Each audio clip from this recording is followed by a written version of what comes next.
এই দুনিয়া এখন তো আর সেই দুনিয়া নাই, মানুষ নামের মানুষ আছে দুনিয়া বোঝাই,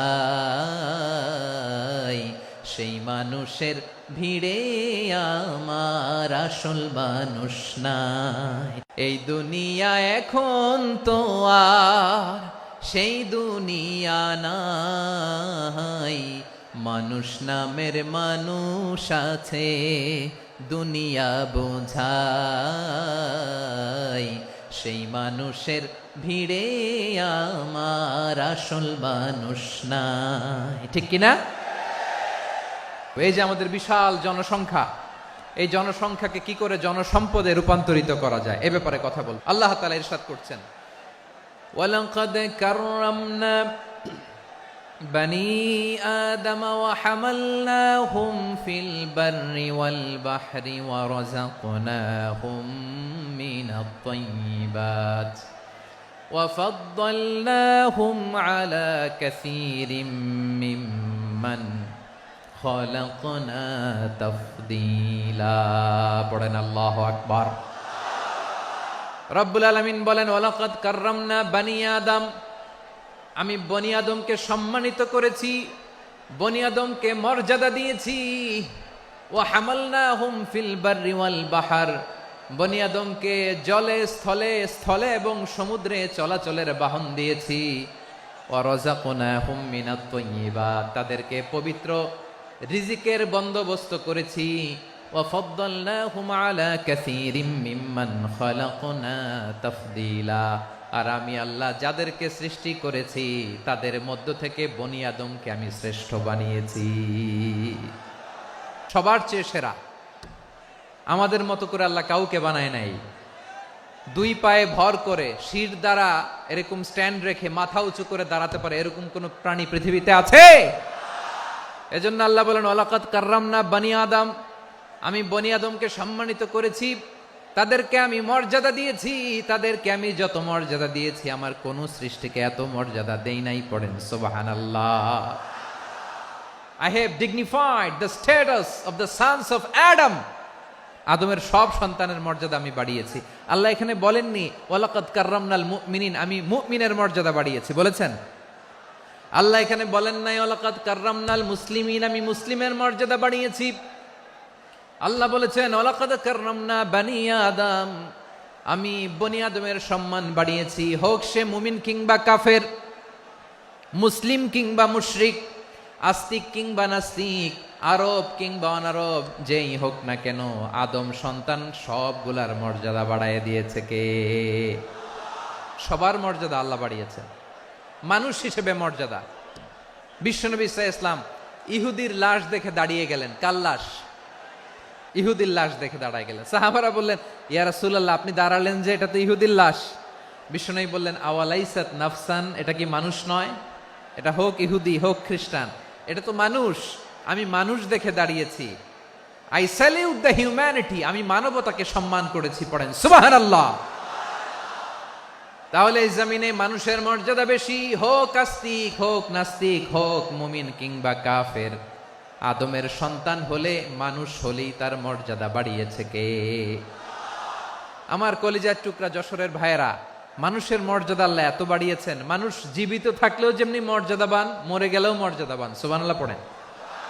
মানুষ মরে গেলে এই ডেড বডিটা কি হয়? পচে যায়, গলে যায়, মাটির সাথে মিশে যায়। তাই বলে আপনি ডেড বডির সাথে যাচ্ছে তাই করতে পারবেন না। পারবেন? কেউ যদি অন্যায় করে তাকে যদি আপনি শাস্তির আওতায় আনেন, যা মনে চায় করতে পারবেন না। তারা আগুন দিয়ে পোড়াতে পারবেন না, নাক কাটতে পারবেন না, কান কাটতে পারবেন না, অঙ্গ বিকৃতি করতে পারবেন না। কারণ মানব জাতির মর্যাদা স্বয়ং দিয়েছে কে? ডেড বডি পচে যাবে, গলে যাবে। তারপরে ইসলাম বলে, না খবরদার, এই মরা লাশটারও একটা মর্যাদা আছে না নাই? ইসলাম বলে এই লাশটা গলে যাবে, পচে যাবে, কিন্তু এটার অমর্যাদা করো না। কর্পূর দিয়ে, খেজুর পাতা দিয়ে এটাকে ওয়ার্ম ওয়াটার দিয়ে, গরম পানি দিয়ে ধৌত করো। সাদা শুভ্র ধবধবে কাপড় দিয়ে লাশটাকে তুমি কাভার করো। তারপরে খাটিয়ার মধ্যে লাশটাকে রেখে বিশাল একটা প্রোগ্রাম করো, একটা ফিউনারাল প্রোগ্রাম করো। ওই প্রোগ্রামের ডানে বায়ে পেছনে লাশটারে রাখলে হবে না, প্রোগ্রামের একেবারে সামনটাতে তুমি লাশটাকে রাখো। সুবহানাল্লাহ। একটা ফিউনারাল প্রোগ্রাম করতে হবে, তাকে শেষ বিদায় জানাতে হবে, যেটাকে আমরা জানাজা বলি। কি বলি? জানাজা মানে মাইয়েতের জন্য দোয়া, তার জন্য দোয়া করা হয়, তাকে একটা সিস্টেমেটিক অর্ডারে কবরে রাখা হয়, সুন্দরভাবে সেটাকে কবরস্থ করা হয়, মাটি দেয়া হয়, পানি দেয়া হয়। তার মানে মরে গেলেও মানুষের সম্মান বাড়ায় দিয়েছে কে? এজন্য আল্লাহ বললেন ওয়ালাকাদ কাররামনা বানি আদম, বনি আদমের সম্মান মর্যাদা আমি আল্লাহ বাড়িয়ে দিয়েছি। মানুষের সম্মানে তুমি কখনো আঘাত করো না, ঠিক কি না? তাহলে ভাই, প্রথম মেসেজ হচ্ছে the first and foremost message tonight to the people of জাসর। আল্লাহ বলেন I have dignified the status of son of Adam. আমি বনি আদম সবার মর্যাদা বাড়িয়ে দিয়েছি, হোক আস্তিক নাস্তিক, হোক কাফের কিংবা মুশরিক, তার মর্যাদা বাড়াই দিছে কে? যখন বন্যা হয় আমরা ত্রাণ নিয়ে যাই, আমরা শুধু মুসলমানদেরকে ত্রাণ দেই নাকি? হ্যাঁ, আমরা মুসলমানকেও দেই, অমুসলমানকেও দেই, হিন্দুকেও দেই, বৌদ্ধকেও দেই। যেখানেই মানবতা বিপন্ন সেখানে ইসলামের হেল্পিং হ্যান্ড আছে না নাই? সুবহানাল্লাহ। কি দিন আমরা পেয়েছি, কি বিধান আমরা পেয়েছি। ওয়ালাকাদ কাররামনা বানি আদম, আমি বনি আদমকে সম্মানিত করেছি। এরপর আল্লাহ বললেন ওয়া হামালনাহুম ফিল বাররি ওয়াল বাহর, জলে স্থলে আমি চলাচলের যানবাহনের ব্যবস্থা করেছি। আমরা স্থলে ঘোড়ার উপরে চড়ি, উটের উপরে চড়ি, গাড়ির উপরে চড়ি। এই যে গাড়ির ইঞ্জিন বানাইছি আমরা, এটার মেধা দিয়েছে কে? আবার সাগরের মধ্যে আমরা নৌযান, জলযান, বড় বড় জাহাজ দিয়ে এক মহাদেশ থেকে আরেক মহাদেশ যাই, এক দেশ থেকে মালামালগুলো আরেক দেশে পাঠাই। সাগরের ভেতরে নৌকাগুলোরে ধরে রাখলো কে? ওয়াল ফুলকিল্লাতি তাজরি ফিল বাহরি বিমা ইয়ানফাউন নাস। মানুষের উপকার আছে এরকম সরঞ্জামাদি নিয়ে সাগরের উপরে বিশাল বিশাল জলযানগুলো চলে, এগুলো ডুবে যায় না, কাত হয়ে যায় না, পড়ে যায় না। এগুলোকে স্থিতিস্থাপকতাকে ঠিক করে রাখলো কে? আপনারা জাহাজ দেখেছেন? জাহাজ দেখছেন? বিশাল বিশাল জাহাজ, বিশাল জাহাজ মালামাল নিয়ে এক মহাদেশ থেকে আরেক মহাদেশে যায়। গত মাসে আমার জাপান সফর ছিল। এই যে বাংলাদেশে যে গাড়িগুলো চালান, বেশিরভাগ গাড়ি আসে কিন্তু জাপান থেকে। হাজার হাজার গাড়ি একটা জাহাজ বহন করতে পারে, হাজার হাজার গাড়ি। এটাতে সাগরের মধ্যে ভাসাইলো কে? হাজার হাজার গাড়ি নিয়ে জাপানিজ গাড়িগুলো আমাদের চট্টগ্রামের এয়ারপোর্টের বন্দরে ভিড়ে। যুক্তরাষ্ট্রে আমি দেখেছি বিশাল বিশাল জাহাজ। আপনারা টাইটানিক জাহাজের নাম শুনেছেন? টাইটানিক জাহাজের 8 গুণ 10 গুণ বড় একটা জাহাজ আছে, আইকন অফ দ্য সি, আমি দেখে এসেছি। রয়্যাল ক্যারিবিয়ান দেখে এসেছি।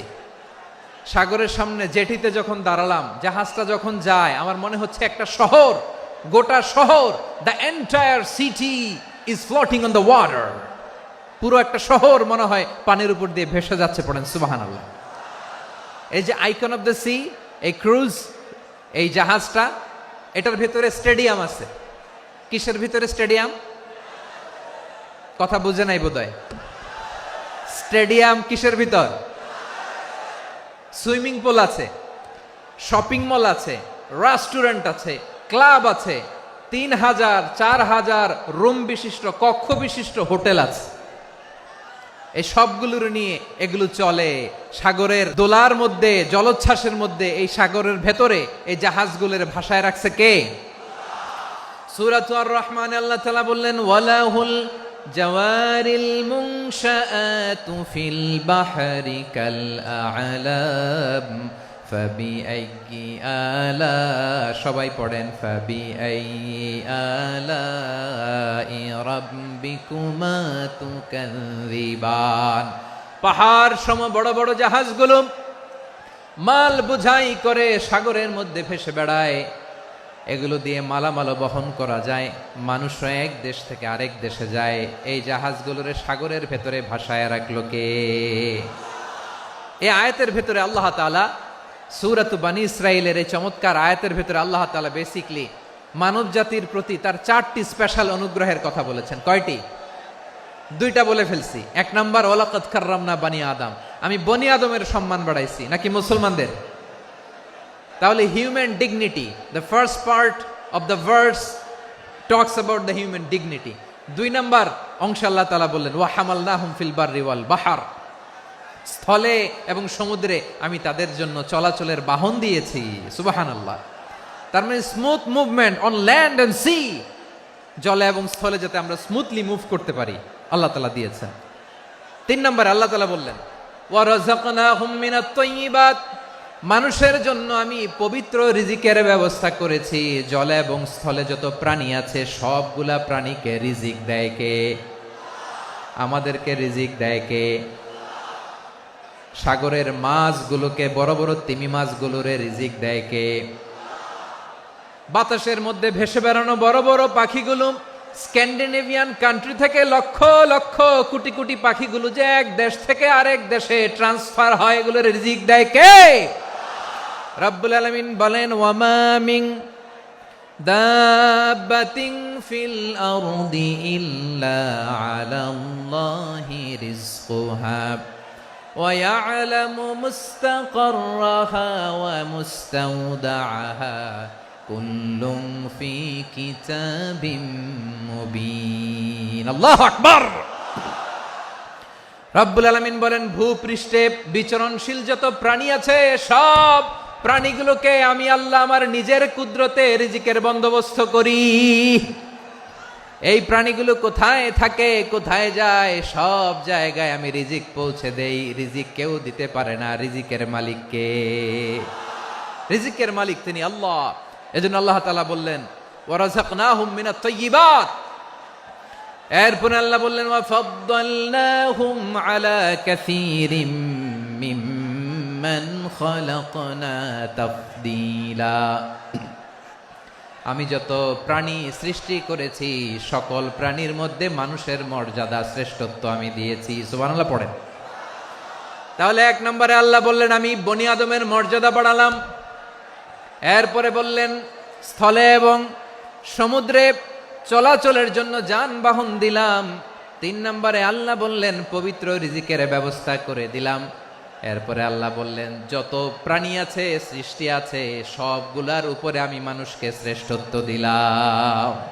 সুবহানাল্লাহ। তাহলে সবচেয়ে বেশি শ্রেষ্ঠত্ব মানুষের। কার? মানুষের। শুধু তাই নয় প্রিয় ভাইরা, আকাশ এবং জমিনে যা কিছু আছে সবকিছু মানুষের জন্য, মানুষের কল্যাণে, মানুষের প্রয়োজনে, মানুষের বশীভূত করে সৃষ্টি করেছেন কে?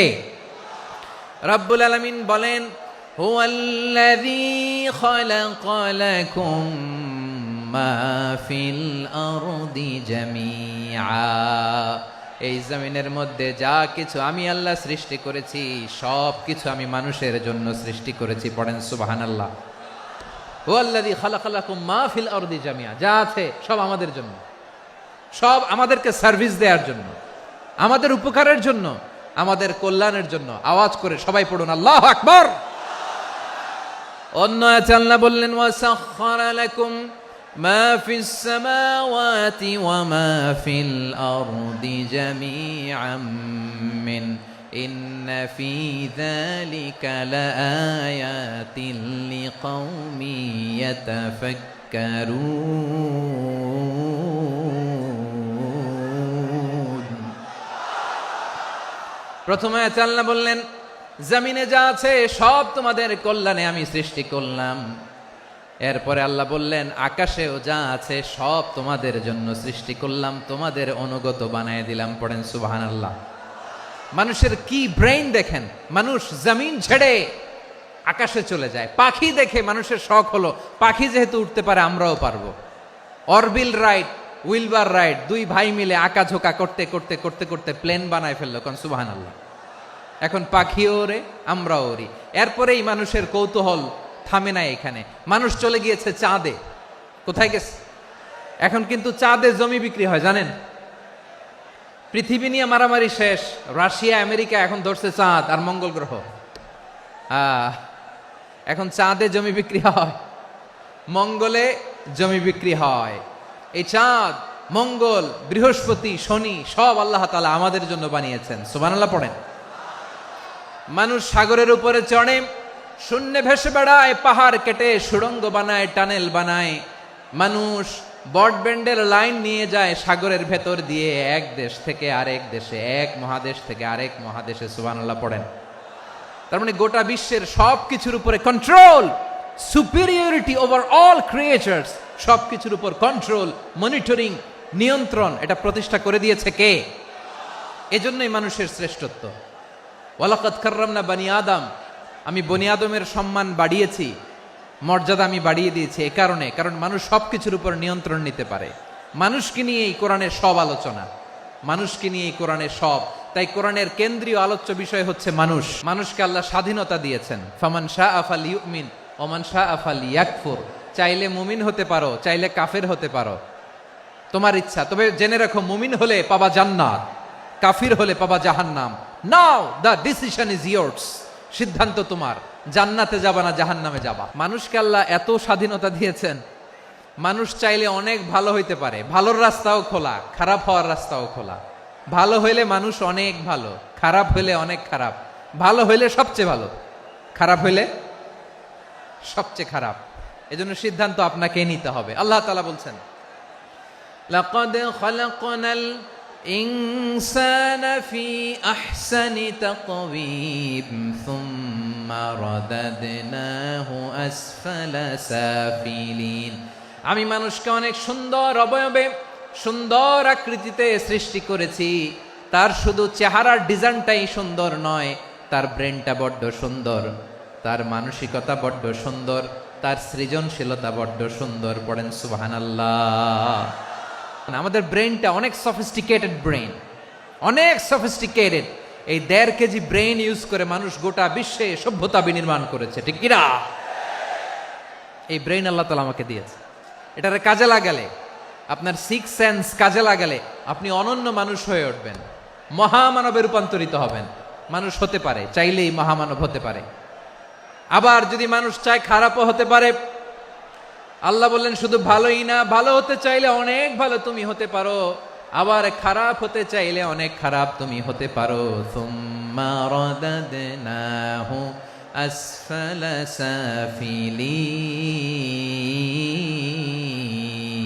সাফিলিন। খারাপ হলে একেবারে খারাপ হতে পারো, নিকৃষ্ট হলে একেবারে নিকৃষ্ট হতে পারো, ভালো হলেও ভালো হতে পারো। মানুষ শ্রেষ্ঠত্বে ফেরেশতাকে ছাড়িয়ে যায়, আর অধপতনে সে পশুকেও হার মানায়। এটার প্রমাণ কি? মানুষ শ্রেষ্ঠ হইলে যে ফেরেশতার চেয়েও সেরা, তার প্রমাণ কি? আল্লাহ তাআলা বলছেন, ওয়া ইয কুলনা লিল মালাইকাতি ইসজুদু লি আদম ফাসাজাদু ইল্লা ইবলিস আবা ওয়াস্তাকবারা ওয়া কানা মিনাল কাফিরিন। আল্লাহ বলেন, স্মরণ করো সে সময়ের কথা যখন আমি ফেরেশতাদেরকে বললাম, ও ফেরেশতারা আদমকে সেজদা দাও। সব ফেরেশতারা সম্মান সূচক সেজদা আদমকে দিল। তারা আদমের জন্য সেজদায় লুটিয়ে পড়লো, একজন ছাড়া, তার নাম ইবলিস। আওয়াজ করে বলেন, তার নাম কি? সে অহংকার প্রদর্শন করলো, সে কাফের হয়ে গেল। বাকি সব ফেরেশতারা সেজদা দিল। সুবহানাল্লাহ। আবার আদম আলাইহিস সালামকে আল্লাহ জিজ্ঞেস করলেন, সব বলে দিল উত্তর, কিন্তু ফেরেশতাদেরকে একই প্রশ্ন জিজ্ঞেস করলেন, তারা উত্তর করতে পারে নাই। তার মানে এর মধ্য দিয়ে প্রমাণিত হয়, মানুষ ভালো হলে ফেরেশতার চেয়েও ভালো, ফেরেশতার চেয়েও মানুষের মর্যাদা বাড়িয়ে দিয়েছে কে? সব নূরের ফেরেশতা যখন মাটির আদমকে সেজদা দেয়, এটা প্রমাণ করে ফেরেশতার চেয়েও মানুষের মর্যাদা বাড়িয়ে দিয়েছে কে? তুমি মাটির আদমকে প্রথম সৃষ্টি করিয়া ঘোষণা করিয়া দিলে শ্রেষ্ঠ বলিয়া, তাই তো নূরের ফেরেশতা করে আদমকে সেজদা। ঠিক কিনা বলেন? তাই তো নূরের ফেরেশতা করে আদমকে সেজদা। সবার চেয়ে সম্মান দিলে মাটির আদমকে। আল্লাহু আল্লাহু তুমি জাল্লে জালালুহু, শেষ করা তো যায় না গে তোমার গুণগান। পড়েন না? পড়েন। আল্লাহু আল্লাহু তুমি জাল্লে জালালুহু, শেষ করা তো যায় না গে তোমার গুণগান। আল্লাহু আল্লাহু। আল্লাহু আকবার। আদমের মর্যাদা বেশি, মানুষের মর্যাদা বেশি। মানুষ শ্রেষ্ঠ তার প্রমাণ, নূরের ফেরেশতা মাটির আদমকে সেজদা করে আওয়াজ করে বলেন ঠিক কিনা। তাহলে মানুষ ভালো হলে ফেরেশতার চেয়ে ভালো। আবার মানুষ যদি খারাপ হয় সে পশুর চেয়েও খারাপ, অধপতনে পশুত্বকে হার মানায়। তার প্রমাণ কি? তার প্রমাণ হচ্ছে যশোরের ভাইরা দেখবেন পত্রিকায় নিউজ পেপারে মাঝে মাঝে এরকম দেখা যায়, এক মানুষ আরেক মানুষকে হত্যা করে 20 টুকরা করে বস্তার ভিতরে ভরেছে। আচ্ছা, বুঝে থাকলে আওয়াজ করে বলেন, কোনদিন শুনছেন একটা হাতি আর একটা হাতিকে হত্যা করে 20 টুকরা করছে, এরপরে বস্তার ভিতরে ভরছে? হয়েছে? তাহলে দেখেন, মানুষ যদি খারাপ হয় সে পশুকেও হার মানায়। চিল্লায় বলো ঠিক কিনা।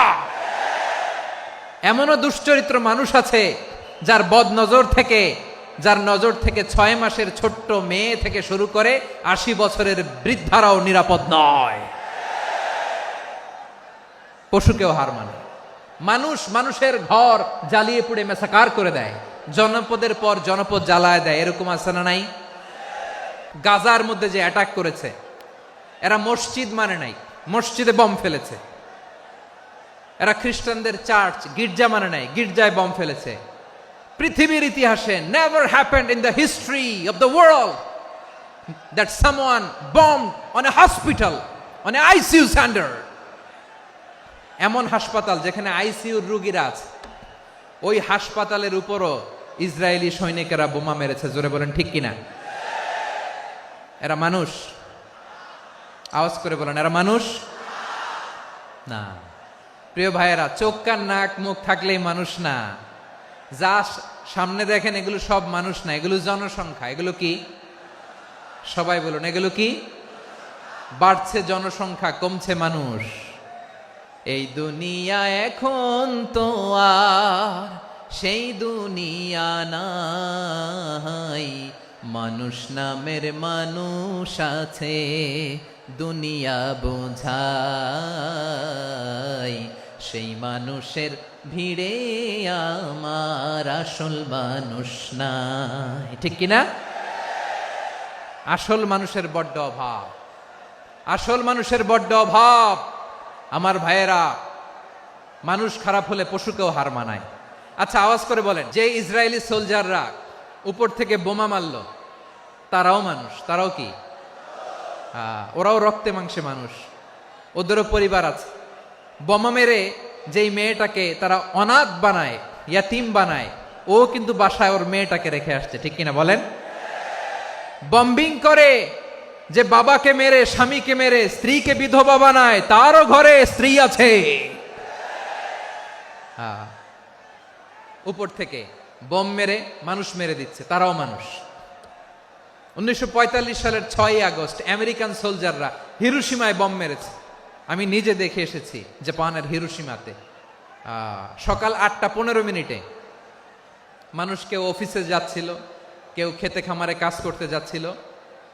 লিটল বয় নামে একটা বোম মেরেছে তারা। এই বোমের আঘাতে, পারমাণবিক এই বোমার রেডিয়েশনে আঘাতে, বোম ব্লাস্ট হওয়ার পরে মুহূর্তের মধ্যে 1,40,000 নাই। উপর থেকে যারা মারতেছে এরাও মানুষ, যাদেরকে মারলো তারাও। তার মানে মানুষে মানুষে পার্থক্য আছে না? নেই? মানুষে মানুষে পার্থক্য আছে। নাক কান চোখ মুখ থাকলেই মানুষ নয়। বাড়ছে জনসংখ্যা, কমছে মানুষ। চিল্লায় বলো ঠিক কিনা। ভালো মানুষ যারা জগৎটাকে এনলাইটেন করবে, যারা সত্যের বীর সেনানী হয়ে দাঁড়াবে, যারা সত্যের পক্ষে কথা বলবে, যারা জালিমের মসনদকে ভেঙে খান খান করে দেবে, এরকম হওয়ার দরকার আছে না নাই? এরকম ভালো মানুষ আমরা হতে চাই কি চাই না? মানুষকে যত্ন নিলে মানুষ যে কত ভালো হয় আপনি কল্পনাও করতে পারবেন না।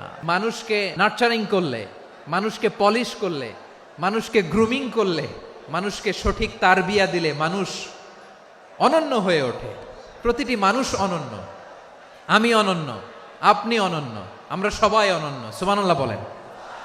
মানুষকে আল্লাহ তাআলা দিয়েছেন অসীম ক্ষমতা, অসীম ক্ষমতা। সুবহানাল্লাহ। একটা মানুষ পারে না এমন কিছু নাই, বিশ্বাস করতে হবে। মানুষ যা কল্পনা করতে পারে ওইটা মানুষ করে দেখাতে পারে। তুমি তোমার কল্পনার রাজ্যকে সাজাও, তোমাকে হারাতে পারে এমন কোন শক্তি আল্লাহর জমিনে নাই। তোমার কি শক্তি, কি সম্ভাবনা তুমি জানোই না মিয়া।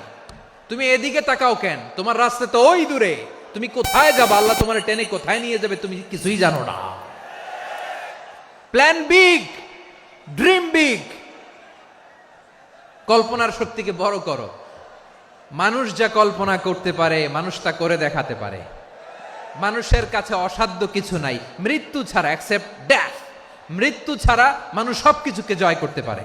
তোমার জন্ম হয়েছে জিতার জন্য, বিজয়ের জন্য তোমার জন্ম।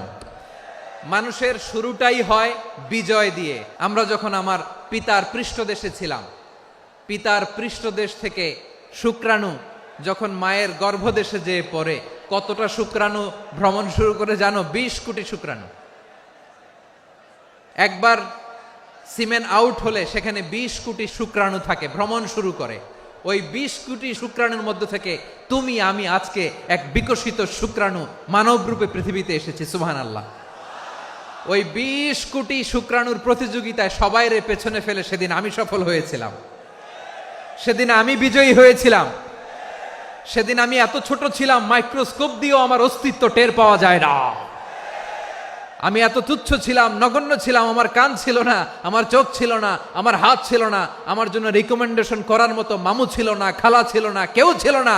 তারপরেও ওই প্রতিযোগিতায়, ওই কম্পিটিশনে যখন আমারে কেউ হারাতে পারে নাই, আল্লাহর জমিনেও আমারে কেউ হারাতে পারে না। হারার জন্য তোমার জন্মই হয় নাই, তুমি আসছোই জিতার জন্য। সুবহানাল্লাহ। বিশ্বনবী বলেন, আন্নাসু মাআদিন কামাআদিনি যাহাবি ওয়াল ফিদ্দা খিয়ারুহুম ফিল জাহিলিয়াতি খিয়ারুহুম ফিল ইসলাম। Peoples are like mines of gold and silver. সোনার খনি, রূপার খনি, এর চেয়েও বড় খনি হচ্ছে এই মানব সম্পদের খনি। আওয়াজ করে বলেন আল্লাহু আকবার। আল্লাহ তাআলা এই সম্পদ আমাদেরকে দিছে। বিশ্বনবী বলেন, মানুষ হচ্ছে খনির মতো। খিয়ারুহুম ফিল জাহিলিয়াতি খিয়ারুহুম ফিল ইসলাম।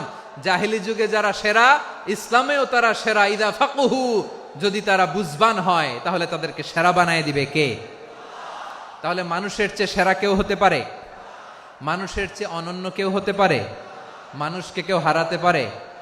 আওয়াজ করে বলো, তোমাকে কেউ হারাতে পারবে? এই সাহস জাগছে আজকের আলোচনা থেকে। আমি তুমি অনন্য, আমাকে তোমাকে হারায়া দেওয়া এত সহজ না, ঠিক কিনা?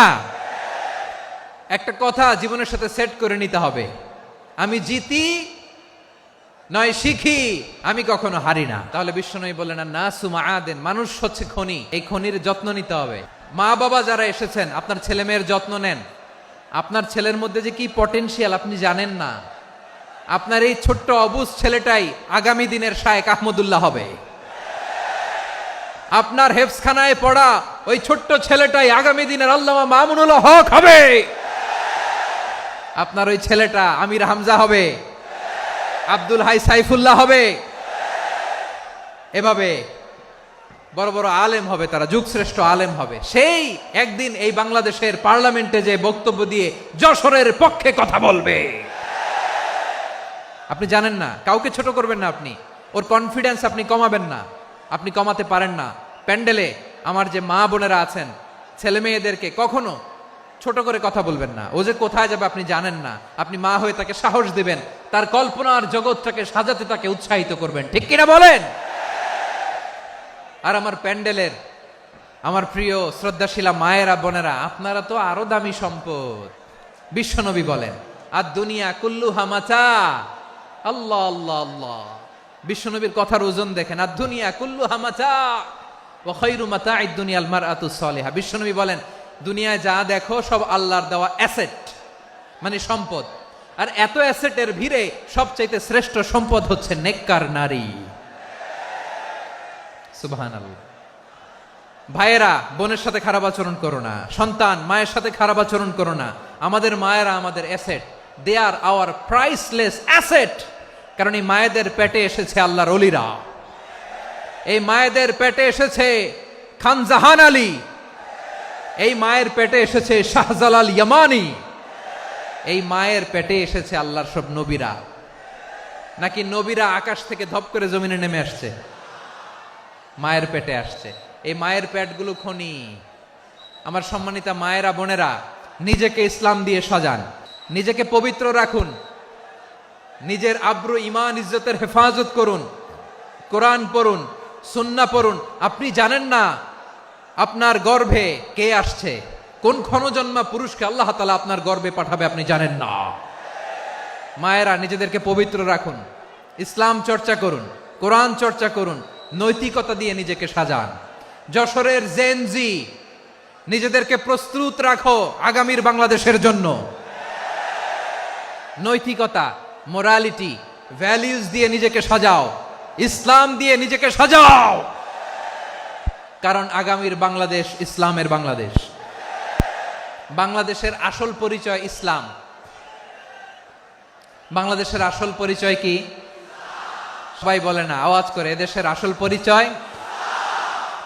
এদেশে আজান শুনে সূর্য ওঠে শহর গ্রামে, এদেশে আজান শুনে সূর্য ডুবে সন্ধ্যা নামে, এদেশে সকল কাজে সবাই বলে বিসমিল্লাহ, এদেশে ভালো কিছু দেখে শুনে হাসি মুখে সবাই বলে মাশা আল্লাহ। সুবহানাল্লাহ সুবহানাল্লাহ সুবহানাল্লাহ সুবহানাল্লাহ সুবহানাল্লাহ সুবহানাল্লাহ সুবহানাল্লাহ সুবহানাল্লাহ। ও নবীন তরুণ, তোমার কিসের এত ভয়? জেনে রেখো বাংলাদেশের আসল পরিচয়। বাংলাদেশের আসল পরিচয় ইসলাম।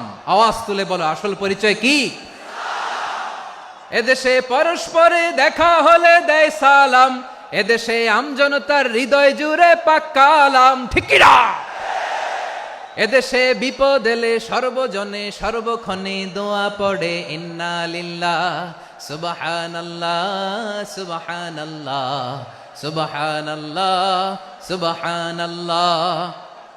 এদেশে আজান শুনে সূর্য ওঠে শহর গ্রামে, এদেশে আজান শুনে সূর্য ডুবে সন্ধ্যা নামে, এদেশে সকল কাজে সবাই বলে বিসমিল্লাহ, এদেশে ভালো কিছু দেখে শুনে হাসি মুখে সবাই বলে মাশা আল্লাহ। সুবহানাল্লাহ, আওয়াজ করে সুবহানাল্লাহ সুবহানাল্লাহ সুবহানাল্লাহ সুবহানাল্লাহ। সবাই একসাথে সুবহানাল্লাহ সুবহানাল্লাহ সুবহানাল্লাহ সুবহানাল্লাহ। এদেশের আসল পরিচয় কি? আওয়াজ করে বলতে ভয় লাগে। এদেশের আসল পরিচয় কি? ইসলাম দিয়ে আমাদের সংসদ ভবন চলুক, আমরা চাই কি চাই না? বঙ্গভবনে লা ইলাহা ইল্লাল্লাহর পতাকা উড়ুক, আমরা চাই কি চাই না? প্রতিটি জেলা অফিসে, ডিসি অফিসে লা ইলাহার পতাকা ঝুলুক, আমরা চাই কি চাই না? মানুষকে যত্ন নিলে মানুষের মধ্যে যারা কি পটেনশিয়াল রেখেছে। আমি জাপানের দুইটা উদাহরণ দেই। জাপানে 2022 সালে জাপানের সাথে জার্মানির খেলা, ফিফা ওয়ার্ল্ড কাপ 2022, ওই খেলায় জিতেছিল জাপান। জিতেছিল 22 সালের এই ফিফা ওয়ার্ল্ড কাপে জাপান ফুটবল খেলায় জিতে। As a part of their celebration তারা খেলার পরে পুরো স্টেডিয়ামটারে ক্লিন করে, the fan base of Japan, লক্ষ লক্ষ মানুষ খেলা দেখতে যায়, তো এত ডাস্টবিনও তো নাই। তো যারা ডাস্টবিনে জায়গা পায় নাই তারা এই যে চকলেটের প্যাকেট, পানির বোতল, চিপসের প্যাকেট তারা এদিকে সেদিকে রেখে দিয়েছে। জাপানের ভক্তরা, জাপানের ফলোয়াররা as a part of their celebration তারা খেলার পরে পুরো স্টেডিয়ামের সব ময়লা আবর্জনা ক্লিন করে তারপরে বিদায় নিয়েছে। তাদেরকে কি ক্লিন করার দায়িত্ব দেওয়া হয়েছিল? তারা কি স্টেডিয়ামের পরিচ্ছন্নতা কর্মী? তাদের আকল, তাদের সিক্স সেন্স তাদেরকে বলেছে। ছোটবেলা থেকে জাপান গভর্নমেন্ট ওদেরকে এত পরিচ্ছন্নতা শেখায়, ক্লিনলিনেস অ্যাওয়ারনেস ক্যাম্পেইন করায়। ক্লাসে আমি দেখেছি, ক্লাসে নিজের বেঞ্চ নিজে মুছে, ক্লাসের মাঝখানে একটা সময় দেয়, নিজের টেবিল নিজে মুছে, নিজের ক্লাসরুমটা নিজে পরিষ্কার করে। রাস্তাঘাটে একটা ধুলা নাই, ময়লা নাই, একটা টিস্যু নাই। খেলার পরে গোটা বিশ্বকে তাক লাগিয়ে দিয়েছে। জাপানের ফ্যানরা সবার রেখে যাওয়া গার্বেজ, টিস্যু, বোতল পরিষ্কার করে তারপরে স্টেডিয়াম থেকে বিদায় নিয়েছে। আমরা কেন এমন হইতে পারলাম না? জাপানের যারা এগুলো করছে ওদের 3টা করে চোখ না? চোখ তো 3টা, জাপানা লাগো। জাপানা লাগো হাত তো 4টা, কান তো 6টা। হ্যাঁ, নাকি আমার মতো 2 হাত 2 কানওয়ালা মানুষ? চোখে দেখলে ওটা মানুষ না। চিন্তা করছেন? তার মানে জাপানিজদেরকে যে গ্রুমিং করে শিখানোর মাধ্যমে পরিচ্ছন্ন বানানো গেছে, ওরা যেমনি মানুষ আমরাও মানুষ, আমাদের সন্তানদেরকে শেখালে তারাও পারবে। পারবে কিনা? 2 নম্বর উদাহরণ বলি। চট্টগ্রাম ফেনীতে যারা গিয়েছেন, মেঘনা গোমতী ব্রিজ প্রকল্প নাম শুনছেন? মেঘনা একটা ব্রিজ পার হওয়া লাগে। এই মেঘনা গোমতী, এখানে 3টা ব্রিজ কাঁচপুর সহ, এই 3টা ব্রিজের নির্মাণ কাজ, রেনোভেশনের কাজ দেয়া হয়েছিল জাপানের একটা কোম্পানিকে। কাকে? জাপানের কোম্পানির নির্মাণ শেষে 738 কোটি টাকা বেঁচে গেছিল, এটা গভর্নমেন্টের হাতে দিয়ে তারা বিদায় নিয়েছে। কত টাকা? 738 কোটি টাকা। যত প্রাক্কলিত ব্যয় নির্ধারণ করা হয়েছে সব টাকা সরকার, তৎকালীন সরকার 2019-এর সরকার, কারা ছিল তো জানেন? এই 2019-এর সরকার তাদেরকে দিয়েছে। তারা রিনোভেশন নির্মাণ শেষে 738 কোটি টাকা অতিরিক্ত বেঁচে গেছিল, এটা আবার গভর্নমেন্টের হাতে বুঝাই দিয়ে তারা বিদায় নিচ্ছে। আমরা কেন এমন হইতে পারলাম না? জাপানের ওরাও মানুষ, আমরাও মানুষ, তার মানে মানুষে মানুষে পার্থক্য আছে না নাই? আচ্ছা, জাপানের 2টা উদাহরণ দিলাম, এবার আমার দেশের 2টা উদাহরণ দিব না? বাংলাদেশের 2টা উদাহরণ দিই। 1 নম্বর উদাহরণ, গত সপ্তাহে আপনারা জানেন কক্সবাজার আমার একটা প্রোগ্রাম ছিল, তো হেলিকপ্টারে গিয়েছিলাম। ফেনী জেলা যখন পার হচ্ছি, আমি দেখলাম 3টা উইন্ডমিল চিনেন তো? বিশাল পিলার, 3টা-4টা পাখা থাকে। বায়ু বিদ্যুৎ কেন্দ্র, বাংলাদেশের প্রথম বায়ু বিদ্যুৎ কেন্দ্র এটা। মুহুরী প্রজেক্ট বলে এটার, সম্ভবত মুহুরী প্রজেক্ট। তো সাগরের বাতাসের ঝাপটায় এটা ঘুরে এনার্জি হয়, ইলেকট্রিসিটি উৎপাদন হয়। তো আমি পাইলটকে বললাম, ভাই এগুলো থেকে কেমন ইলেকট্রিসিটি উৎপাদন হয়? কয়, হুজুর একটু হয় না, কিছুই হয় না। কিছুই হয় না মানে? বলে, হুজুর বাংলাদেশে যত উইন্ডমিল আছে এটার পাখা একটাও ঘুরে না। আল্লাহ, বলেন কি? তাহলে এই যে কোটি কোটি টাকা ব্যয় করে যে উইন্ডমিল, কয় হুজুর উপরে ফিটফাট, ভিতরে সদরঘাট। তার মানে কোটি কোটি টাকা দিয়ে এই উইন্ডমিল বানায়, এখানে কিছু নাই। দুর্নীতির আড্ডাখানা, আখড়াখানা বাংলাদেশ, ঠিক কিনা বলেন? হায় রে, জাপানিজরাও মানুষ, আমরাও মানুষ। আমার এক নিকটাত্মীয় সরকারি চাকরিজীবী, উনি আমাকে বললেন, বাংলাদেশের আরেকটা উদাহরণ দেই। উনি আমাকে বললেন যে প্রতি বছর আমাদের অফিসের ফার্নিচার চেঞ্জ করে। আমি বললাম, প্রতি বছর ফার্নিচার চেঞ্জ করে কেন? বলে যে ফার্নিচার নতুন পারচেজ করলেই তো ওইখানে টাকা, নতুন কিনতে পারলেই টাকা, নতুন উন্নয়নের সবক শোনাতে পারলেই টাকা। প্রথম আলোর রিপোর্ট, কি আলো? প্রথম আলোর রিপোর্ট, গত 15 বছরে উন্নয়নের নামে লুটপাট হয়েছে প্রায় 3.25 লাখ কোটি টাকা। কার রিপোর্ট? আমাদের বানানো কথা। প্রথম আলোর রিপোর্ট। গত 15 বছরে কারা ছিল জানেন তো?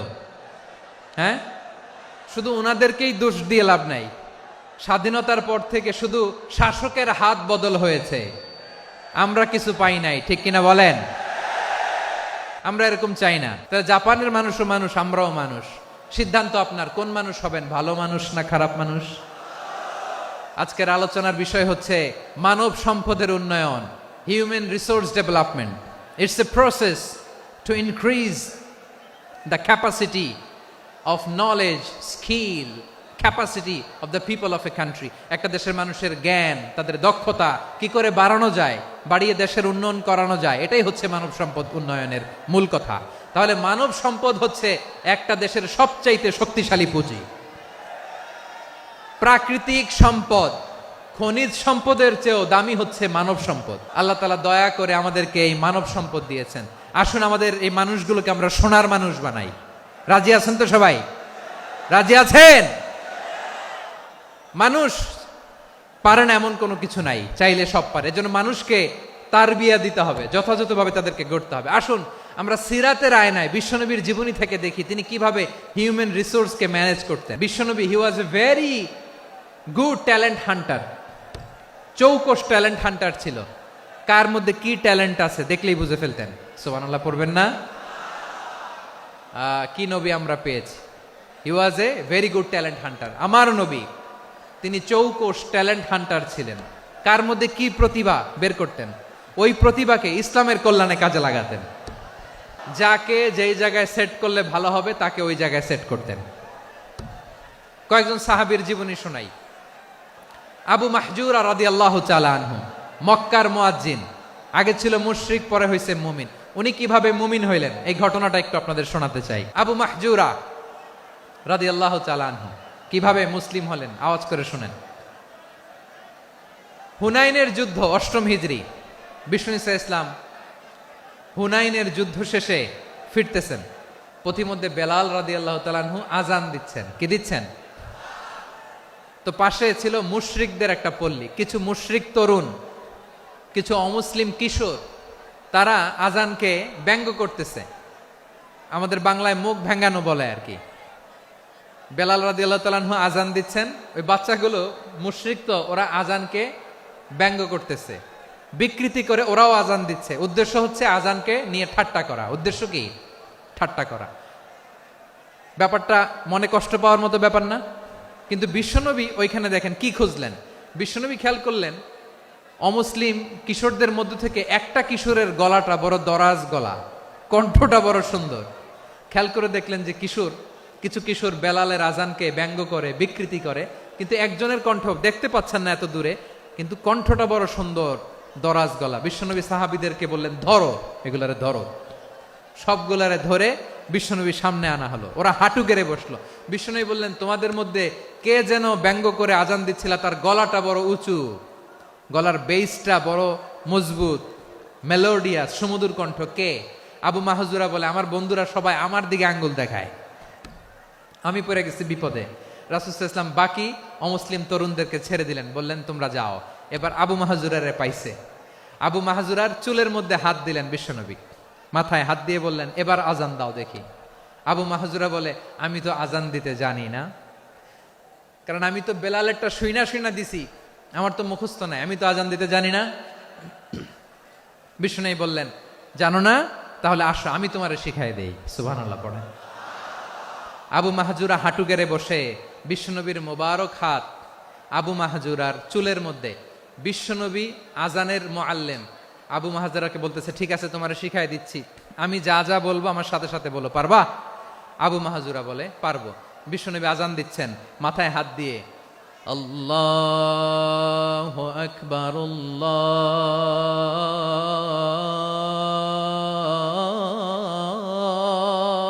আকবার। আবু মাহজুরা এই বাক্যটা পড়লেন।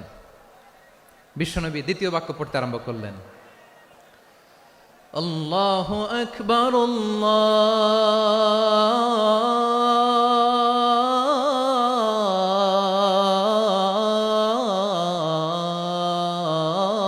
আল্লাহু আকবার। আবু মাহজুরা এই বাক্যটাও বললেন। বিশ্বনবী আবু মাহজুরার মাথার মধ্যে হাত দিয়ে তৃতীয় বাক্য পড়লেন, আশহাদু আল্লা ইলাহা ইল্লাল্লাহ,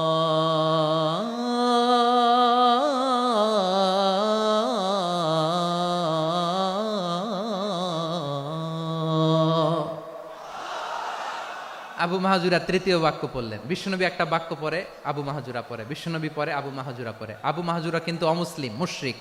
আবু মাহজুরা বলে, এক একটা বাক্য পড়ি আমার কলিজাটা গলে ঠান্ডা হয়ে যায়। এতদিন মোহাম্মদকে গালি দিতাম, এখন মোহাম্মদ আমার মাথায় যখন হাত রাখছে আমার সারা শরীর ঠান্ডা হয়ে গেছে। বিশ্বনবী আজান শিখাচ্ছেন, একটা একটা বাক্য পড়ে আবু মাহজুরাও পড়ে, বিশ্বনবী পড়ে আবু মাহজুরাও পড়ে। পুরো বাক্যগুলো যখন শেষ, আজান শেষ, আবু মাহজুরাও যখন পুরো আজান পড়লেন, আবু মাহজুরা বললেন, এতদিন মোহাম্মদের চেহারা দেখলে আমার ঘৃণা লাগতো, আজ থেকে মোহাম্মদের চেহারার চেয়ে প্রিয় চেহারা আমার কাছে নাই। আবু মাহজুরা বললেন, ও মুহাম্মদ, আজানের বাক্য তো আপনি আমারে শেখালেন, এখানেই শেষ করবেন না, আপনি আমারে পড়ায় দেন, লা ইলাহা ইল্লাল্লাহু মুহাম্মাদুর রাসূলুল্লাহ সাল্লাল্লাহু আলাইহি ওয়াসাল্লাম। বিশ্বনবীর সাথে দাঁড়িয়ে উনি শাহাদা পড়ে মুসলমান হয়ে গেলেন। এবার আবু মাহজুরা বলে, ইয়া রাসূলুল্লাহ, ইয়া হাবিবাল্লাহ, আমি মুমিন হয়েছি, মুসলমান হয়েছি, আপনার কাছ থেকে আজান শিখার সৌভাগ্য আমি লাভ করেছি গো নবী। আমার কণ্ঠের বড় তারিফ করেছেন, আপনি আমার আজানকে আপনি পছন্দ করেছেন। একটা জিনিস আপনার কাছে চাই, আপনি আমাকে মক্কার মসজিদুল হারামের মুয়াজ্জিন হিসেবে অ্যাপয়েন্ট করে দেন। বিষ্ণু ঈসা ইসলাম বললেন, যাও আবু মাহজুরা, আমি তোমাকে পৃথিবীর শ্রেষ্ঠতম মসজিদ মক্কার মসজিদুল হারামের মুয়াজ্জিন হিসেবে অ্যাপয়েন্ট করে দিলাম। দেখছেন কিভাবে ট্যালেন্ট হান্টিং করতে হয়, কিভাবে হিউম্যান রিসোর্স মানব সম্পদকে ব্যবহার করতে হয়। আসছিল আজানকে ভেঙ্গাইতে, আসছিল কেন? আজানকে ব্যঙ্গ করার জন্য, বিকৃত করার জন্য। আজানকে বিকৃত করতে যে ইসলামের সবচেয়ে শ্রেষ্ঠ মসজিদের মুয়াজ্জিন হয়ে গেল। পড়েন সুবহানাল্লাহ।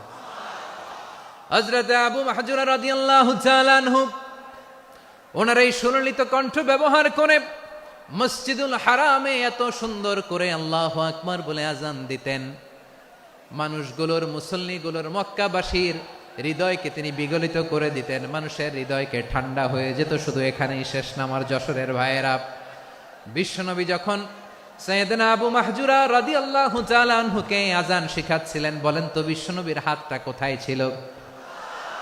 আবু মাহজুরার মাথার সামনে, এই চুলের উপরে ছিল। আবু মাহজুরা ওই স্মৃতিটাকে ধারণ করবার জন্য, ওই স্মৃতিকে বহন করার জন্য বিশ্বনবীর মোবারক হাত আবু মাহজুরার কপালের চুলের যেই জায়গায় লেগেছে, মৃত্যুর আগের দিন পর্যন্ত আবু মাহজুরা মাথার ওই চুলে কোনোদিন ছুরি আর কামার লাগায় নাই, সেখানে কেচি লাগায় নাই, চুলের মধ্যে খুর লাগায় নাই। আবু মাহজুরা ডান দিকের চুল কাটতো, বাম দিকের চুল কাটতো, পেছনের চুল কাটতো, সামনের চুল কাটতো না। আবু মাহজুরা রাদিয়াল্লাহু তাআলা আনহুর সামনের চুলগুলো বড় হতে হতে যখন এত বড় হয়ে যায়, তিনি চুলগুলো পেঁচিয়ে মাথার মধ্যে রাখতেন। তারপরে তিনি পাগড়ি পরতেন। সবাই জিজ্ঞেস করতো, আবু মাহজুরা এটা আবার কেমন স্টাইল? দেখতে তোমারে কি বিদঘুটে লাগে, কেমন অড লাগে, কেমন খারাপ দেখা যায়। মক্কায় এমন কোন মানুষ তো দেখি নাই, ডানে চুল কাটে, বায়ে চুল কাটে, পেছনে চুল কাটে, সামনে কাটে না। ওরে আবু মাহজুরা, কেমন দেখা যায় তোমারে, তুমি সামনের চুল কাটো না কেন? আবু মাহজুরা বলে, আমি হাঁটু গেড়ে পেয়ারা নবীর সামনে বসেছিলাম, আমার এই মাথার চুলের মধ্যে মুবারক হাত লাগিয়ে বিশ্বনবী নিজে আমাকে আজানের প্রতিটা বাক্য শিক্ষা দিয়েছেন। বিশ্বনবীর মোবারক হাত, পবিত্র হাত আমার মাথার চুলের যেই জায়গায় লেগেছে, আমি চাই ওই চুলগুলা নিয়ে আমি আমার কবরের ভিতরে যাব। সাইয়েদনা আবু মাহজুরা রাদিয়াল্লাহু তাআলা আনহু ইন্তেকালের আগের পর্যন্ত মাথার সামনের চুলগুলা কাটে নাই। মাথার সামনের চুল তিনি কাটেন নাই। সুবহানাল্লাহি বিহামদি। কেমন ভালোবাসতেন বিশ্বনবী সাহাবীদেরকে, সাহাবারা কেমন ভালোবাসতেন বিশ্বনবীকে। সামনের চুলগুলো বড় হতে হতে এত বড় ছিল, পেঁচিয়ে রেখে পাগড়ি পরতেন, কাটতেন না। নবীর হাত লেগেছিল। সুবহানাল্লাহ পড়েন। তাহলে what is the lesson, moral of the story কি? মোরাল অফ দ্য স্টোরি হচ্ছে, আসছিল আজানকে ব্যঙ্গ করার জন্য, বিকৃত করার জন্য, হয়ে গেল মসজিদুল হারামের মুয়াজ্জিন। দেখেন বিশ্বনবী একটা খারাপ সিচুয়েশনের মধ্যে থেকে কি ভালো জিনিস বের করে আনলেন। আমি যে শুরুতে বলেছি কিভাবে তিনি হিউম্যান রিসোর্সকে ডেভেলপ করেছেন, ম্যানেজ করেছেন। তিনি যে চৌকস ট্যালেন্ট হান্টার ছিল, দেখেন সবার মধ্যে থেকে এর বাছাই করে মুয়াজ্জিন বানাই দিয়েছেন। সুবহানাল্লাহ পড়েন। তার মানে এই না সবাইরে ধরে ধরে উনি মুয়াজ্জিন বানাইছেন। যার যেই ট্যালেন্ট আছে তাকে ওই কাজে অ্যাসাইন করেছেন। যার যেই প্রতিভা আছে তার প্রতিভাকে ইসলামের কাজে লাগিয়েছেন। সুবহানাল্লাহ পড়েন। যায়েদ বিন সাবিত রাদিয়াল্লাহু তাআলা আনহু নাম শুনেছেন? বিশ্বনবী দেখলেন মদিনার এই আনসারী সাহাবী হাইলি ট্যালেন্টেড, ইন্টেলেকচুয়াল, মেরিটোরিয়াস, জ্ঞানের প্রতি তার আকর্ষণ, মারাত্মক আকর্ষণ। বিশ্বনবী তাকে দায়িত্ব দিলেন, কোরআন যা নাজিল হয় তুমি লিখো, কাতিবুল ওহী বানায় দিলেন। সুবহানাল্লাহ। যায়েদ বিন সাবিতরে আবার আজান শেখান নাই, কারণ তার মধ্যে বিশ্বনবী প্রতিভা দেখেছেন, একাডেমিক প্রতিভা। বিশ্বনবীর একাডেমিক প্রজেক্টগুলো তিনি হ্যান্ডেল করতেন। যায়েদ বিন সাবিত ছিল বিশ্বনবীর ব্যক্তিগত সচিব। কি ছিল? ব্যক্তিগত সচিব। বোঝেন নাই? বিশ্বনবীর ব্যক্তিগত সচিব এবং দোভাষী। ইহুদিরা কিছু লিখে দিলে এটার অর্থ বিশ্বনবীরে বুঝায় দিতেন। আবার ইহুদিদের কাছে কিছু লিখতে হলে তিনি লিখে দিতেন। বিশ্বনবী একদিন বললেন, ইন্নী ওয়াল্লাহি মা আমানু ইয়াহুদা আলা কিতাব। ইহুদিরা যে চিঠি পাঠায় অর্থ তো বুঝি না, আরেক ইহুদি আইনে অর্থ করা লাগে। আবার ইহুদিদের কাছে কিছু লিখে পাঠাইতে চাইলে আমরা তো লিখতে পারি না, ইহুদিরে দিয়ে লেখা লাগে। ওরা যে পইরা শোনায় লিখে দেয়, আমি ওদের বিশ্বাস করি না। আমার নিজের একজন লোক দরকার। বিশ্বনবী এই যায়েদ বিন সাবেতকে চুজ করলেন ল্যাঙ্গুয়েজের জন্য। উনি বললেন, যায়েদ, তোমার সফট স্কিলকে ডেভেলপ করতে হবে, তুমি হিব্রু ল্যাঙ্গুয়েজ শিখে ফেলো। যায়েদ বিন সাবেত বলল, বিশ্বনবীর মোটিভেশন আর ইন্সপিরেশন পেয়ে আমি 15 দিনে ইহুদিদের এই হিব্রু ল্যাঙ্গুয়েজ শিখে ফেললাম। শুধু শিখে ফেললাম না, হাত্তা হাদিকতু, even I became master in the language. এই ভাষা আমি পারদর্শী হয়ে গেলাম। এরপরে ইহুদিরা চিঠি লিখে পাঠালে আর কোনো ইহুদি ডাকা লাগতো না, আমি নবীর এটার অর্থ শুনে পরে বুঝাই দিতাম। আবার ইহুদিদের কাছে চিঠি লেখা লাগলে আমি যায়েদ বিন সাবেত চিঠি লিখে দিতাম। সুবহানাল্লাহ। দেখেন, এত সাহাবীর মধ্য থেকে বিশ্বনবীর একাডেমিক প্রজেক্ট, ব্যক্তিগত সচিব, দোভাষী হিসেবে তিনি যায়েদ বিন সাবেতের মতো তরুণকে নির্বাচিত করেছেন। কেমন ট্যালেন্ট হান্টার ছিল আমার নবী! সুবহানাল্লাহ পড়বেন না? বিশ্বনবীর ইন্তেকালের পরে সাইয়েদনা আবু বকর রাদিয়াল্লাহু তাআলা আনহু যখন খলিফা হয়ে আসলেন, কোরআনকে সংকলনের দায়িত্ব দেয়া লাগবে, কোন সাহাবীকে দিবেন? সব সাহাবারা মিলে পরামর্শ করলেন।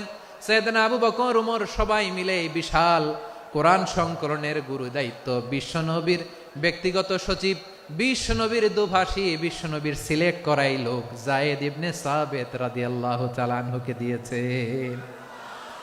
এই যে আজকের যে কোরআন পড়েন, এটা আগে এরকম ছিল না। কোরআন নাজিল হলে সাহাবারা চামড়ার, ওটের চামড়ায় লিখে ফেলতো, ওটের চ্যাপ্টা হাড্ডির মধ্যে লিখে ফেলতো, গাছের গুড়ির মধ্যে লিখে ফেলতো, বিভিন্ন জনের কাছে ছড়ানো ছিটানো ছিল।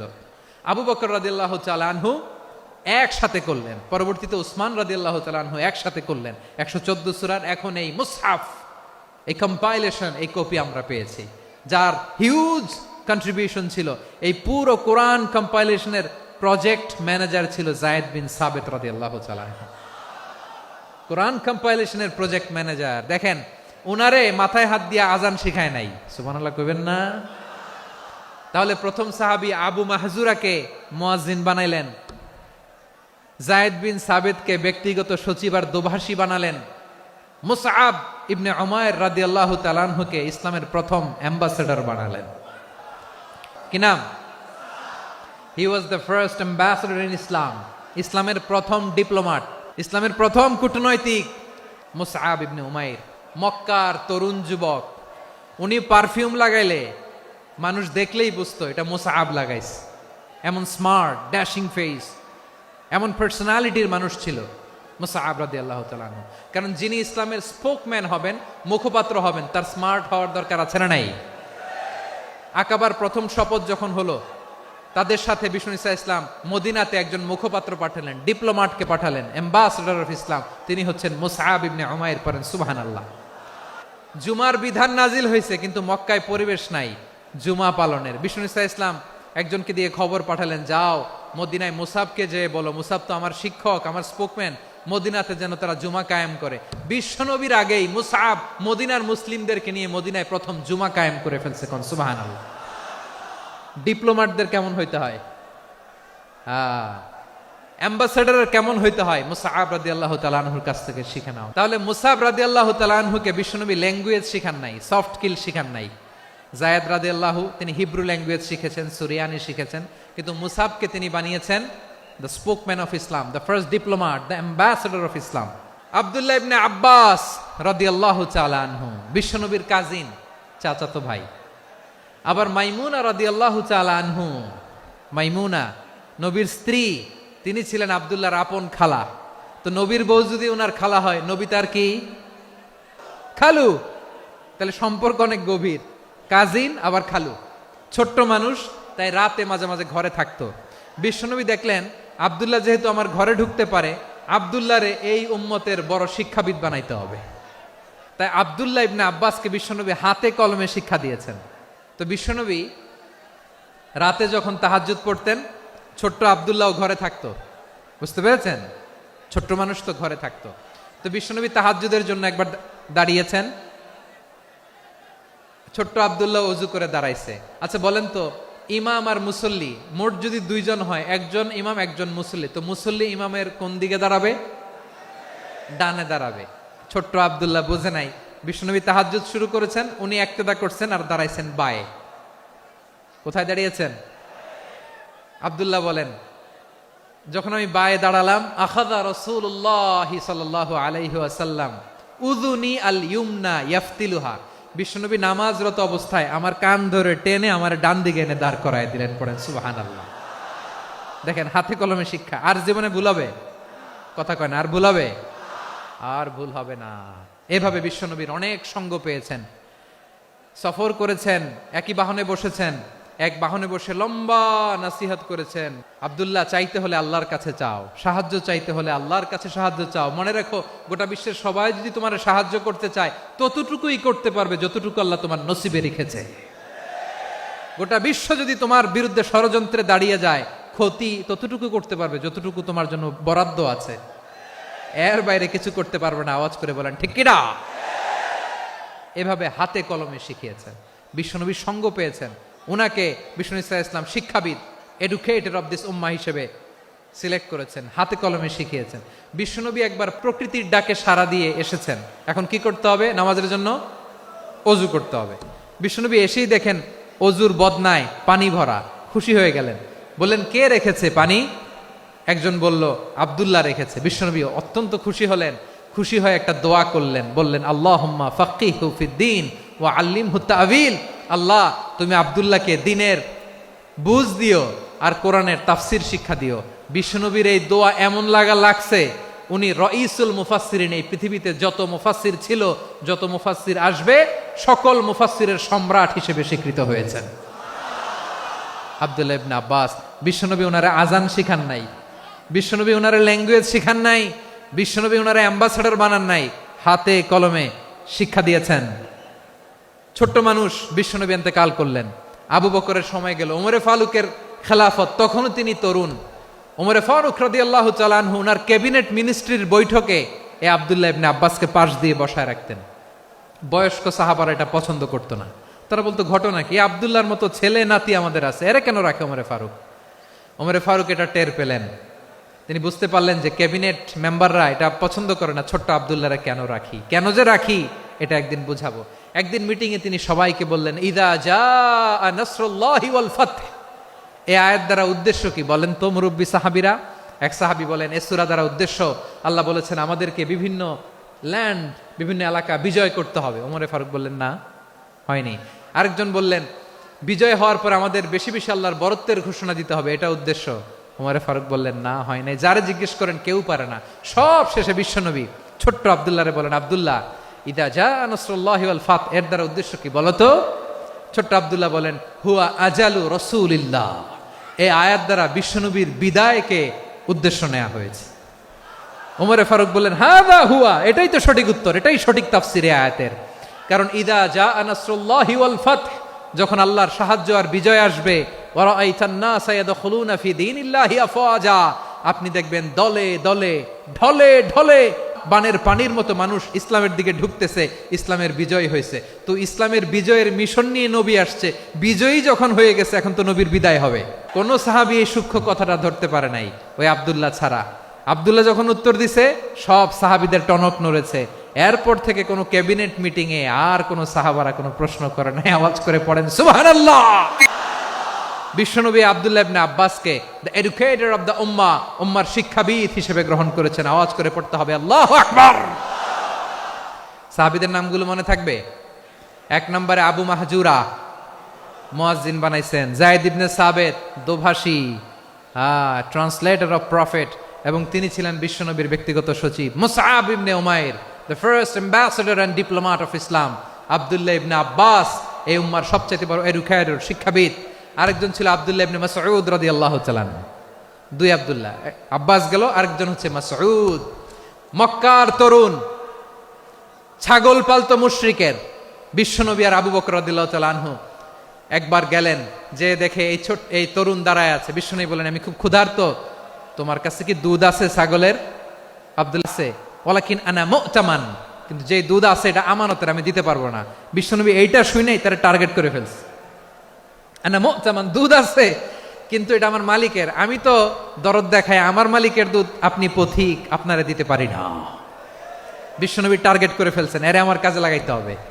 বিশ্বনবী বললেন, আচ্ছা ঠিক আছে, দুধ দিও না, কিন্তু এমন ছাগি আছে কিনা যেই ছাগির সাথে কোনো ছাগলের মিলন হয় নাই, তার ওলানে দুধও আসে নাই, বাচ্চাও নাই, এরকম ছাগির থেকে যদি আমি দুধ খাই তাহলে তো সমস্যা নাই।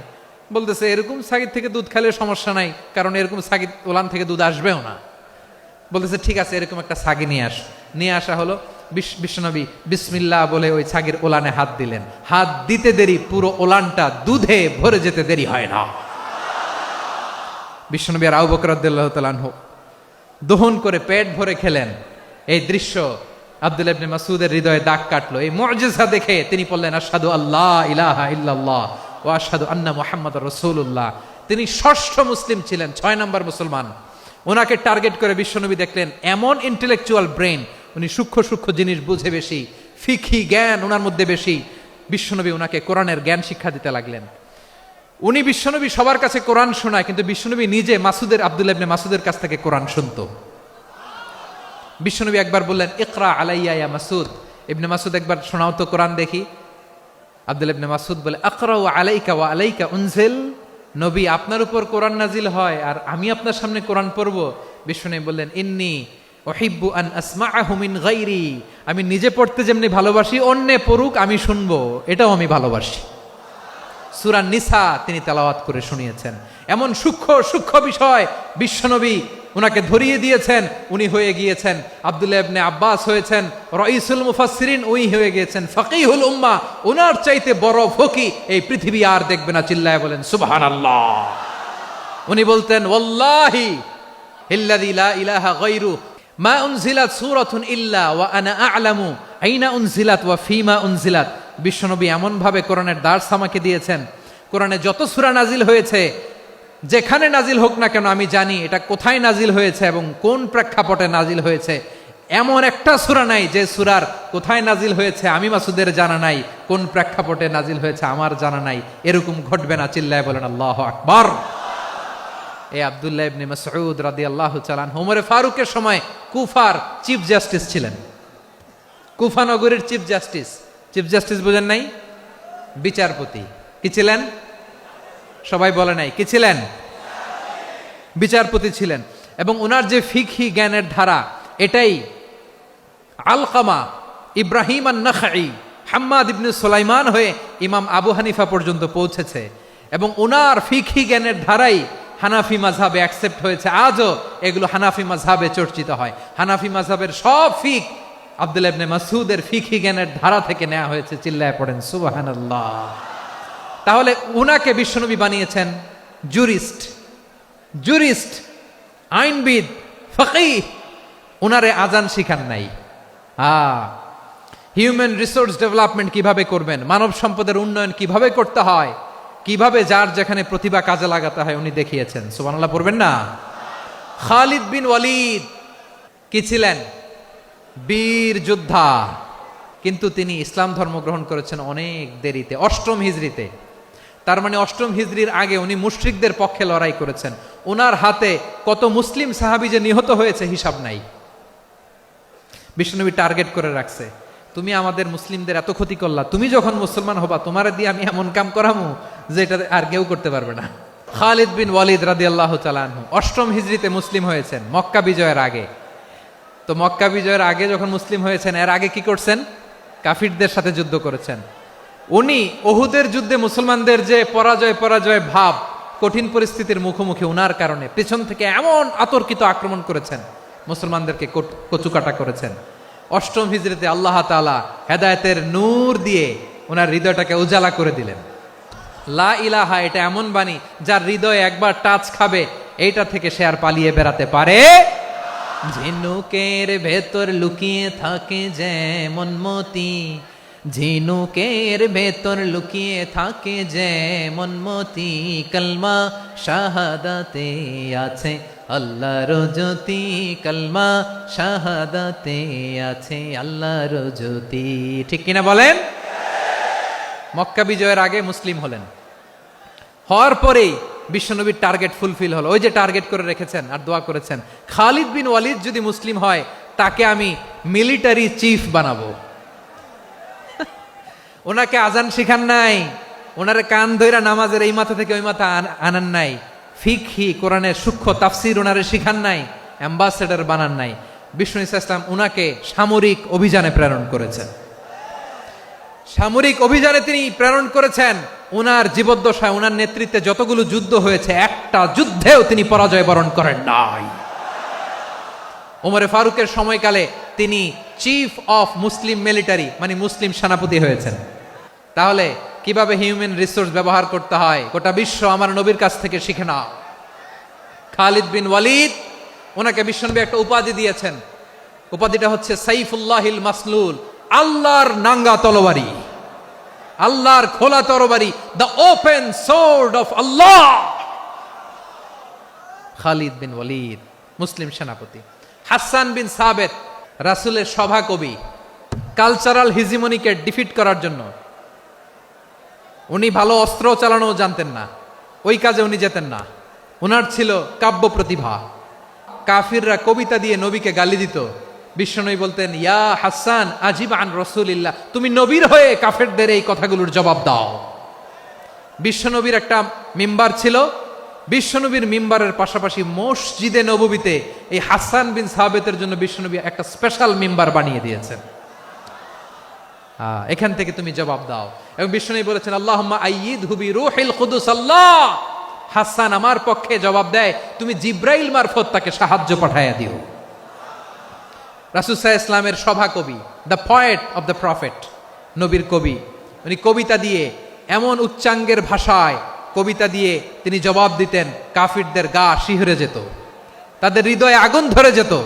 তাহলে এরকম কবিরও দরকার আছে না নাই? এখন যাকে আল্লাহ দিছে কাব্য প্রতিভা, এরা যদি আপনি যুদ্ধের ময়দানে পাঠান হবে? যারে দিছে সুরেলা গলা, এরা যদি অ্যাম্বাসেডর বানান হবে না।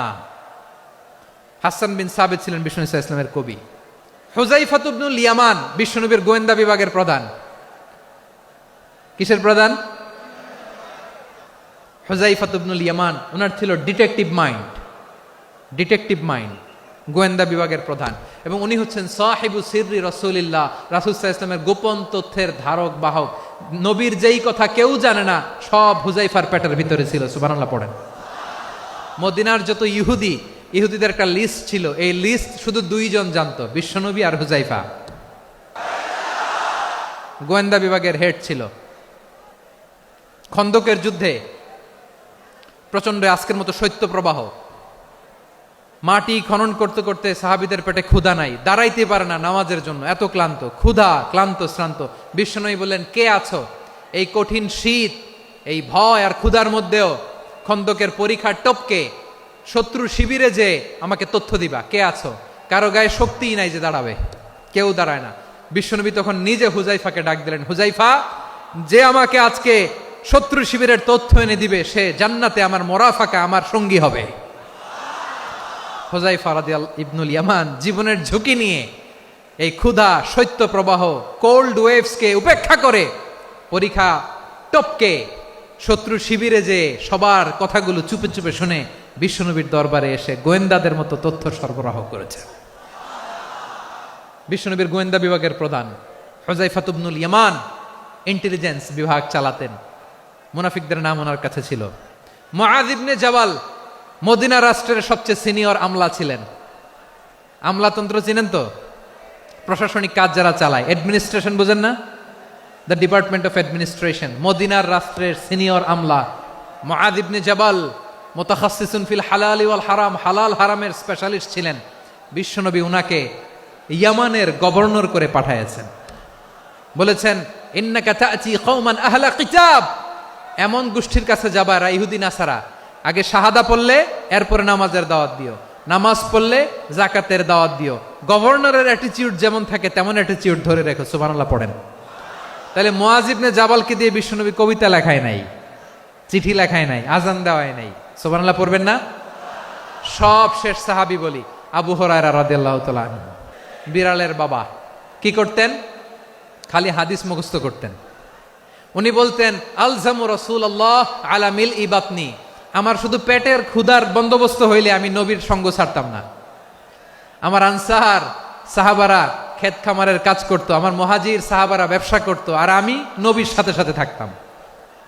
শুধু সকাল বিকাল 2 বেলা যদি আমার খাবারের বন্দোবস্ত হয়, আমি আর নবীর লক ছাড়ি না। সুবহানাল্লাহ কইবেন না? 5374টা হাদিস তিনি বর্ণনা করেছেন।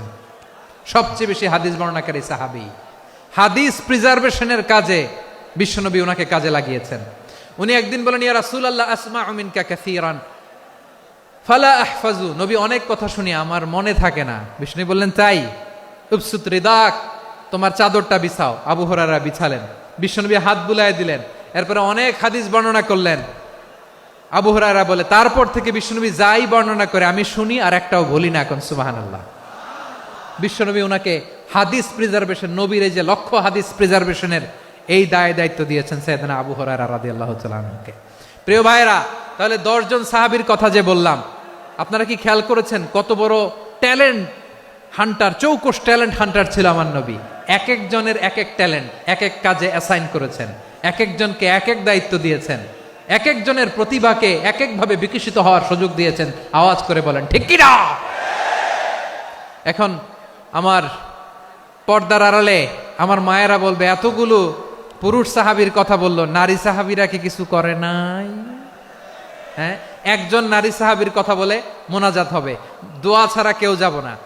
রুফাইদা আল আসলামিয়া রাদিয়াল্লাহু তাআলা আনহা, ওনার বাবার নাম সাআদ আল আসলামি। বিশ্বনবী কি খেয়াল করলেন দেখেন, সাআদ ছিল মদিনার বড় ডাক্তার। এই নারী সাহাবী রুফাইদা বাবার কাছ থেকে চিকিৎসা বিদ্যা শিখেছেন। যখন শিখছে, বিশ্বনবী দেখলেন আমার তো প্রতি সপ্তাহে সপ্তাহে যুদ্ধে আহত সাহাবীদের সেবা দিবে কে? বিশ্বনবী রুফাইদাকে বললেন, রুফাইদা তুমি মসজিদে নববীর পাশে একটা মেডিকেল ক্যাম্প করো। এই যে সাকিনা আদ্দিন মেডিকেলের আমার ছাত্রী বন্ধুরা, শুনে রাখো, তোমাদের আইকন হচ্ছে এই রুফাইদা আল আসলামিয়া। বিশ্বনবীর ডিরেকশন অনুযায়ী তিনি মসজিদে নববীর পাশে একটা মেডিকেল ক্যাম্প করলেন এবং আহত সাহাবাদের চিকিৎসা উনি ওনার টিম নিয়ে দিতেন। বিশ্বনবীর পরামর্শে উনি আনসারি এবং মুহাজির মহিলা সাহাবীদেরকে নিয়ে একটা স্পেশাল মেডিকেল টিম গঠন করলেন।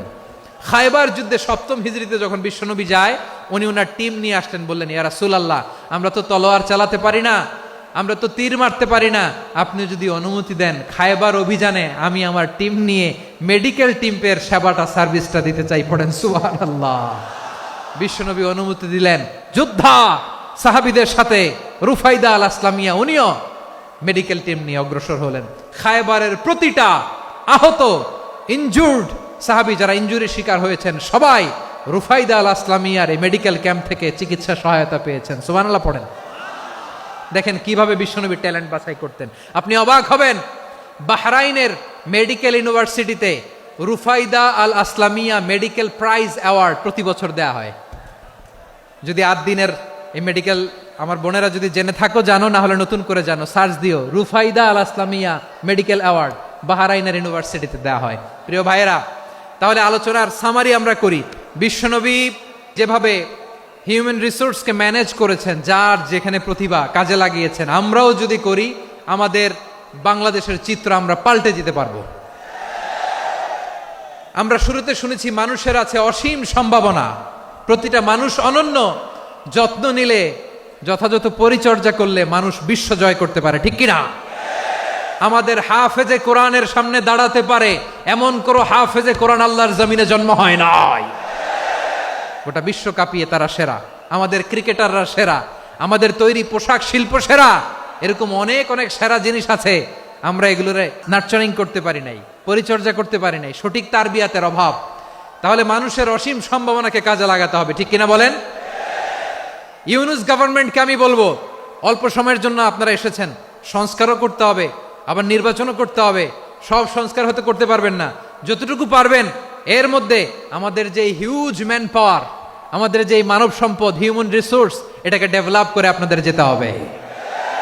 যেটা পারবেন না সেটাকে পরবর্তী নির্বাচিত গভর্নমেন্টের কাছে রেখে যেতে হবে, যে তারা যেন করে, তাদের কাছে আপনারা এটা রেখে যাবেন। তাহলে মানুষ চাইলে বিশ্ব জয় করতে পারে, আর মানুষকে হারাতে পারে কেউ? আল্লাহ আমাদেরকে জনসংখ্যা দিয়েছেন প্রিয় ভাইয়েরা, এই জনসংখ্যা অনেক বড় সম্পদ, এটা আমাদের জন্য অভিশাপ নয়, আশীর্বাদ। আমাদের জনসংখ্যাকে যদি আমরা জনশক্তিতে রূপান্তর করতে পারি, আজকে বাংলাদেশ যে অবস্থানে দাঁড়িয়ে আছে, বাংলাদেশ তার 20 গুণ উন্নতির শিখরে চলে যাবে। চিল্লায় বলো ঠিক কিনা? আমাদের শ্রমিক ভাইয়েরা বাইরে কাজ করে, আমাদের শ্রমজীবী ভাইয়েরা, প্রবাসীরা, তাদের ব্যাপারে গুরুত্ব দিতে হবে।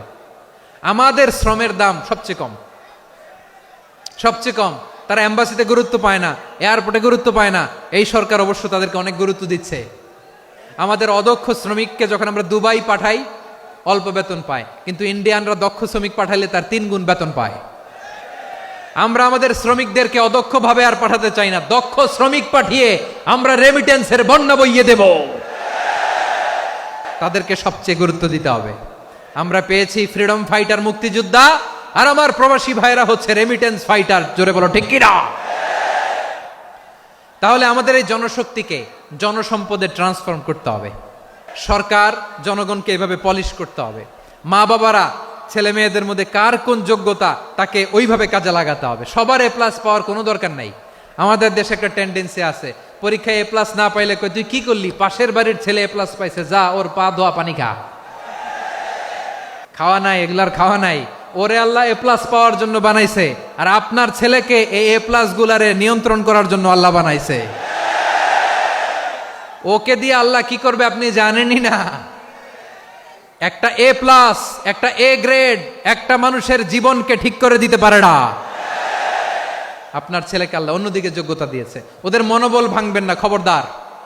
যাকে দিয়ে যেটা হবে তাকে দিয়ে সেটা করতে হবে, তার প্রতিভাকে সেভাবে কাজে লাগাতে হবে। তাহলে আমাদের এই জনসংখ্যা জনসম্পদে রূপান্তরিত হবে।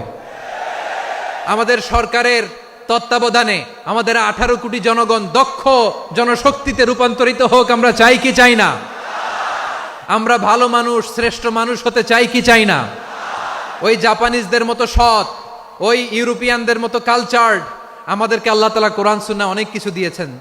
যেহেতু বর্তমানে আমরা দেখছি তারা সৎ, তাদের মধ্যে ভ্যালিউ আছে, সেগুলো আমাদের মধ্যে আনার দরকার আছে না নাই?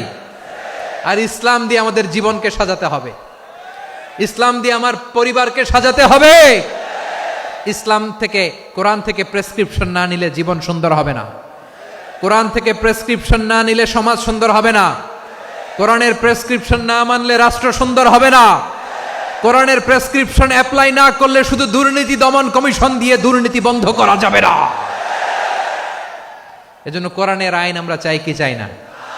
প্রিয় ভাইয়েরা, হিউম্যান রিসোর্স ডেভেলপমেন্ট, মানব সম্পদের উন্নয়ন, আমাদের সরকার যেন এদিকে নজর দেয়। আমরা যেন এই ব্যাপারে যত্নবান হয়ে উঠি। যাকে আল্লাহ যে যোগ্যতা দিয়েছে, এই যোগ্যতা দিয়ে আমরা যেন ইসলামের জন্য, দেশের জন্য কাজ করি। আমরা যেন আমাদের স্কিল ডেভেলপ করি, আমাদের পটেনশিয়ালকে ডেভেলপ করি। মোরালিটি, ভ্যালিউজ নিয়ে শায়েখ আহমদুল্লাহ আলোচনা করেছেন। এগুলো দিয়ে যেন আমরা আমাদেরকে সাজাই। আল্লাহ তাআলা আমাদের দেশকে তুমি নিরাপদ করো, আমরা পড়ি আমিন। আল্লাহ আমার 18 কোটি জনগণকে তুমি জনশক্তিতে রূপান্তরিত করো, আমিন। আল্লাহ আমরা হাতে হাত রেখে, কাঁধে কাঁধ মিলিয়ে ভাইয়ে ভাইয়ে যেন এই দেশকে গড়তে পারি, আল্লাহ তুমি তৌফিক দান করো, আমরা পড়ি আমিন। আসুন আমরা আমাদের জনসংখ্যাকে জনসম্পদে ট্রান্সফর্ম করি। আমাদের জনসংখ্যাকে আমরা যেন জনশক্তিতে রূপান্তরিত করি। জনসংখ্যাকে ট্রান্সফর্ম করে জনশক্তি দিয়ে আমরা যেন আগামীর বাংলাদেশ, স্বাধীন বাংলাদেশ 2.0 কে গড়ে তুলি। আল্লাহ তাআলা আমাদের সবাইকে কথাগুলো বোঝার, আমল করার তৌফিক দান করুন। হাযা মা ইনদি ওয়াল ইলমু ইনদাল্লাহ আলাইহি তাওয়াক্কালতু ওয়া ইলাইহি উনীব। সুবহানাকাল্লাহুম্মা বিহামদিকা আশহাদু আল্লা ইলাহা ইল্লা আনতা আস্তাগফিরুকা ওয়া আতুবু ইলাইক।